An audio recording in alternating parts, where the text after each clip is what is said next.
Hello YouTubers, and since I'm still waiting for the Doctor Who B&M sets to be released, I thought I'd do something different and actually review one of the Doctor Who releases that has recently come out, which is Web of Fear Special Edition.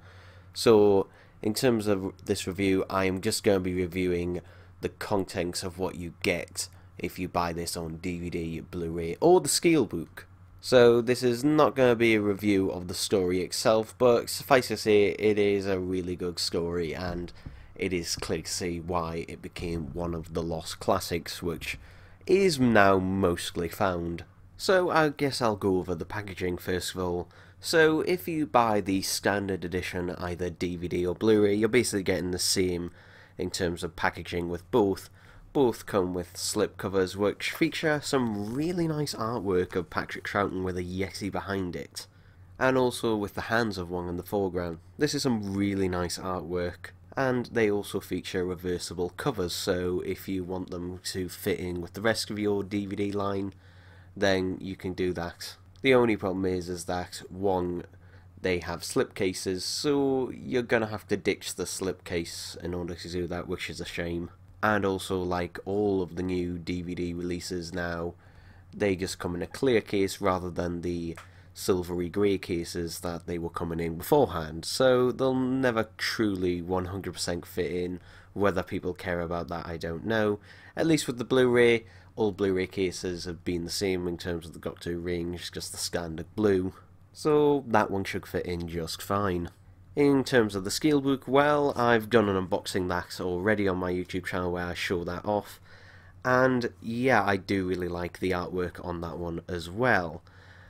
With both versions, whether it's standard or the Steelbook, you'll get inside 2 discs and a booklet. This little booklet is quite nice as it has a few production notes and also a few art gallery skills in there, and also importantly it tells you what is on each disc. So across the 2 discs, disc 1 has the surviving episodes and as well as the animated black and white episode, which we'll get into in a minute.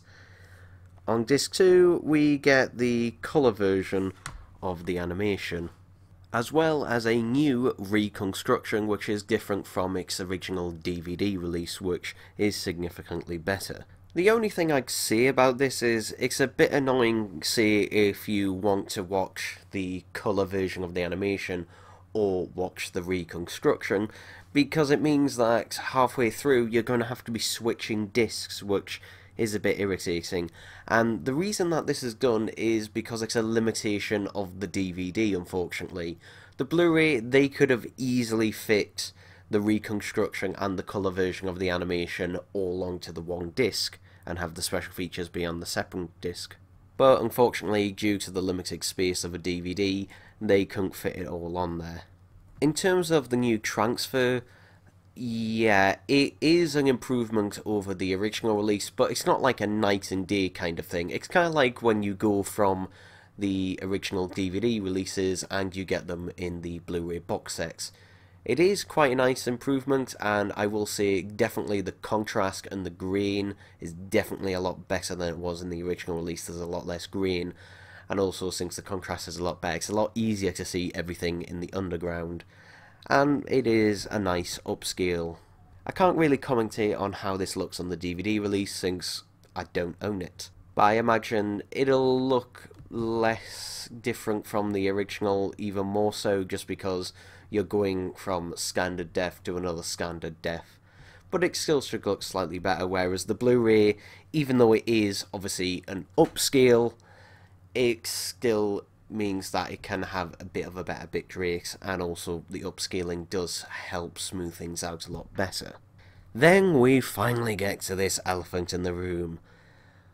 God, this animation is absolutely terrible. Calling it animation is, to be honest, you know, quite generous in terms of it. It's not very good animation at all, because this is a motion capture animation. But the problem is, they're clearly using AI motion capture animation. The problem with it is that it's not the high-tech, sophisticated motion capture that you would get. For example, a good example of that, of something recent that came out, is Space Jam: A New Legacy. Now, regardless of what you think of that film, the motion capture on the CG characters is pretty good in regards to that, but also that costs a lot more money, and you have to wear them ping pong ball suits. Whereas this, the characters are just constantly either flapping their arms about, and I think the biggest problem is that the characters now have zero expressions. I've seen fan animations and fan edits of episode 3 that look better than this. This is just embarrassingly bad. And also, for some reason, that they decided to do a colour version as well, even though it's just the one episode. Yeah, I don't know why they did that. And also, why is the colour version 16:9, yet they cropped it again to 4:3. I wish they would stop doing this. Either do it in 16:9 or 4:3, but don't start cropping it. Because this just means that basically people like me have to rip the Blu-ray and then grayscale the colour version to get a 16:9 version so it isn't cropped. Turning to special features on the second disc, there's not a lot here, but it is quality over quantity. We have the Missing Years documentary, which was originally released on VHS in 1998, and then later an expanded version was released in the Lost in Time DVD release. This is exactly the same as that, there isn't anything new added to it. So if you already own the Lost in Time DVD, then it's just the same special feature ported over. Like I said, it's a really good special feature. The problem is it is pretty outdated now. We also get an HD photo gallery, again if you've bought the Blu-ray, and then we have Going Underground, the making of Web of Fear. Now this is a full-length documentary about Web of Fear, and yeah, it's pretty good. I would say the Fury from the Deep documentary that they had on that one was slightly better, just because I think it was a more interesting location and they went a bit more in depth. But this is enjoyable, and it's also interesting to get John Levine to talk about being a monster, because we're so used to him talking about him being Benton. We also get an extremely short featurette on the animation process, which is actually available on the official Doctor Who YouTube channel, so you can watch it there if you want, but yeah, the guy clearly tries to hype it up and make it sound, you know, more technical than it actually is. Then we also have the many voices of Jack Woolger, who is Sergeant Arnold in the Web of Fear, and who also does the voice of the Great Intelligence. This is basically just recordings of him experimenting with different voices to do for the Great Intelligence voice. It's a nice little addition, and something that we haven't heard before. Also included are some PDFs, which are full camera scripts, radio times. These are easily accessed by simply popping the disc into a disk drive into your PC. And that's basically it for Web of Fear Special Edition. So, the actual episodes themselves, the new transfers do look better than the originals that were done back in 2013. But they're not significantly enough better for me to justify that, saying you should buy that over the original release. It's not like you're stepping up in terms of quality that much. And in terms of the animated reconstruction, the less said about that, the better.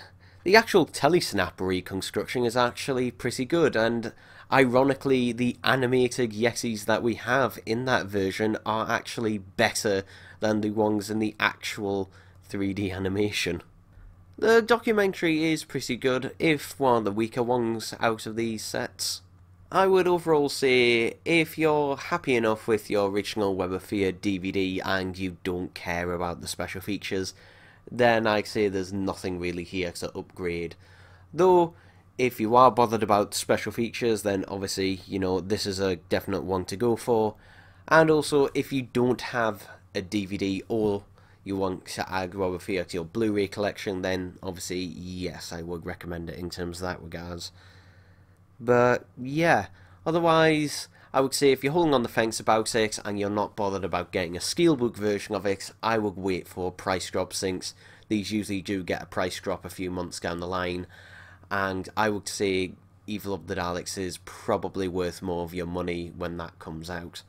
But anyway, that's been this DVD / Blu-ray review of Web of Fear Special Edition. I hope you'd enjoy it, and I'll see you next time. Bye bye!